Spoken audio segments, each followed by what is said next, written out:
स्वाधीन प्रार्थी हिसाब रे गला पौर निर्वाचन रे विपुल भोट रे अध्यक्ष भाव में से निर्वाचित होती एवं केवल भद्रक पौर परिषद नुह जड़े सुभक्ता हिसाब रे जड़े लड़ुआ नेत्री हिसाब रे सारा राज्य रे तांकर सुनाम रही एवं विशेषकर भद्रक जिले रे तांकर मुस्लिम भाई भौणी मान उपरे गोटे बड़ प्रभाव रही एवं लोकसभा जनसाधारण सहित तांकर समस्या सहित से सबुबले जोड़ी होकर रही जो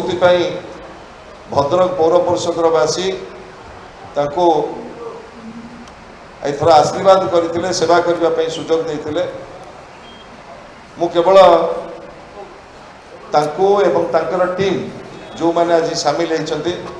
समस्त को विजु जनता दल को स्वागत करुच्ची एवं एति केवल कहबी माननीय मुख्यमंत्री श्रीयुत नवीन पट्टनायक कर लोकाभिमुखी योजना एवं तृणमूल स्तर में किभली भाव में गरीब लोकों पाखे न्याय पहुँचब एवं विकसित ओडिशा गठन जो संकल्प सहित आज गुरुमुखी हबीब सामिल होइतिबारु तांको बहुत बहुत धन्यवाद एवं यही अवकाश रे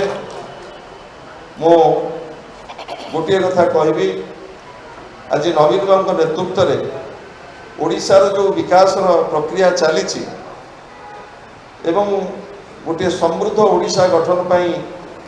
षष्ठ थर पाई जितेबले नवीन पट्टनायक सेवा करने जाऊँगी ओडिशावासी 4.5 कोटी जनसाधारण से बेले गुलमुखी हबींकर बीजेडी रे योगदान निश्चित भाव में बहुत गुरुत्व रखे आज एभली एक समय रे निर्वाचन घोषणा पर से आम सहित सामिल होकर शह शह केवल नुह हजार हजार समर्थकों सहित सामिल होकर शंख भवन में तांको विजु जनता दल तरफ माननीय मुख्यमंत्री नवीन पट्टनायक तरफ मो तांको आनुष्ठानिक भाव में स्वागत करुच्ची धन्यवाद बर्तमान अनुरोध करुच्ची जी अच्छा